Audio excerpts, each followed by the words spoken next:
Look. There are so many different ways to be led to Hallownest.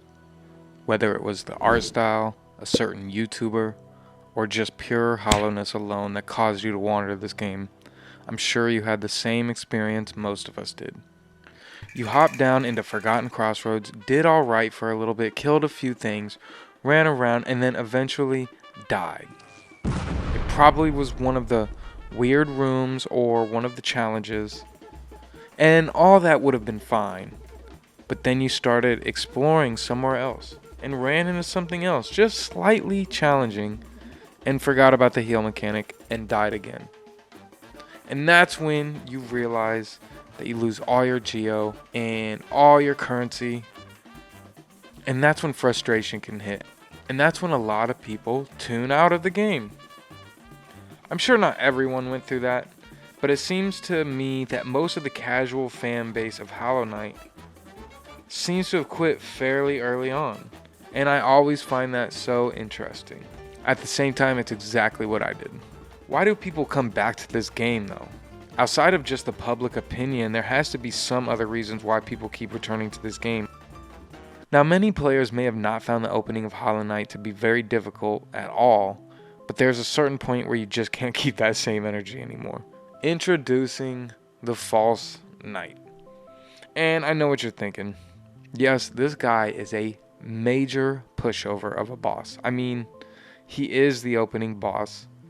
Unless you made it to Grandmother, but she hardly counts as the opening boss. False Knight plays a much larger role than anyone thinks in this game. While he does have his little mini boss that can warm you up to the speed of him beforehand, he is the real firing of the bot. The False Knight is a maggot who has taken over the armor of Hegemol. He was one of the Great Five Knights. I'm not going to pretend to be like a lore expert in my videos, but I will summarize to the best of my ability. But this maggot took over the armor, possibly to protect his siblings who all live upstairs in this room. When returning, you will see them all mourning, which is honestly heartbreaking. The wiki also states that the maggot took it while Hegemol was sleeping, and that Hegemol could still be alive. I think it might be more likely that this maggot killed Hegemol in the midst of the robbery. I can't see it having gone down easily, and clearly he does have the strength to wield the weapon and the armor, so who am I to believe that Hegemol's still alive? I don't know. But when you first walk into the False Knight room, it feels like a regular room. You wipe out a few enemies that are there and walk towards the end, and something happens. And at this point in the game, you may just think that it's going to be one of those little challenge rooms.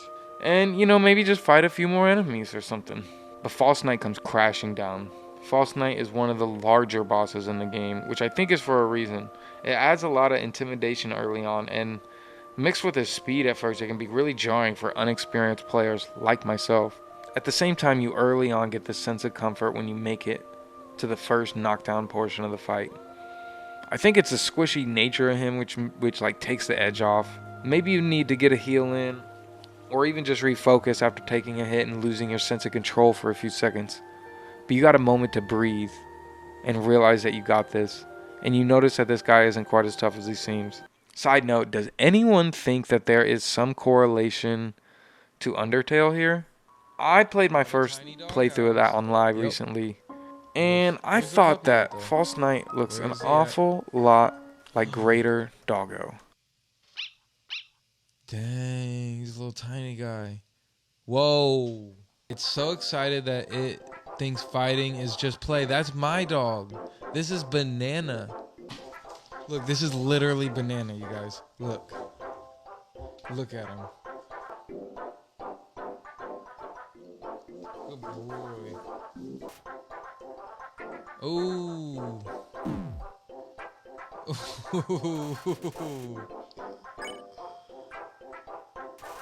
Oh my god. Greater Dog is so amazing. That was amazing. What's up, buddy? He is a small guy. This is this is literally the False Knight, you guys. Now, Greater Doggo just appears to be like a little dog in a big suit. I don't know if there's any correlation there. Let me know what you think. At this point in the fight, you may have seen some video or something that has spoiled you to know about the little secret of this boss fight. And there is a secret exit You know, I've never actually quite known what happens if you do skip this fight. Is False Knight just always there waiting? And what about when it turns into Infected Crossroads? Does that affect anything?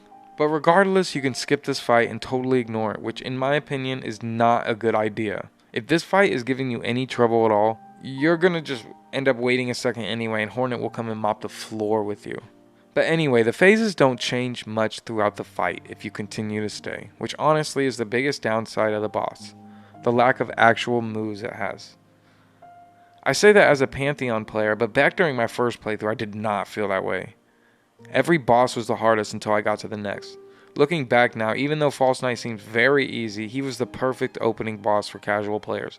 Just enough difficulty to engage a casual audience, maybe not enough to impress the hardcore audience, but they had plenty in store for them soon enough. When you finally make it through, you are rewarded with a lot of Geo, and another reminder that this is a Metroidvania and you need to return here later. You also get led to a shaman where you get Vengeful Spirit, and you learn how to kill the Balder guy, which is another reminder that this is a Metroidvania. And now you have a new place to go to. And just that fast, it did the two major things you want to do in an introduction to a Metroidvania.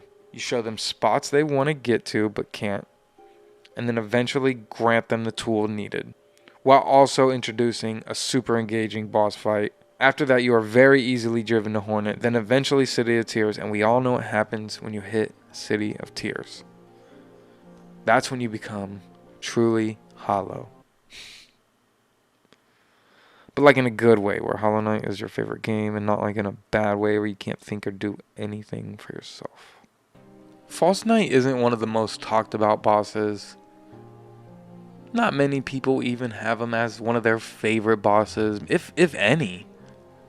But False Knight is one of the most important bosses of Hollow Knight.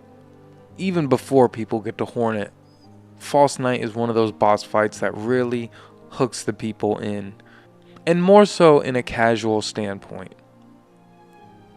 Which is very important for a game like this that kind of has a more cult-like fan base.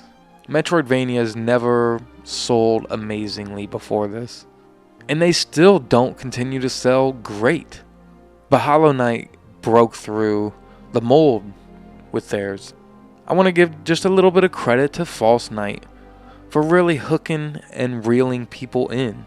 If he would have been a harder boss, maybe this game isn't as successful.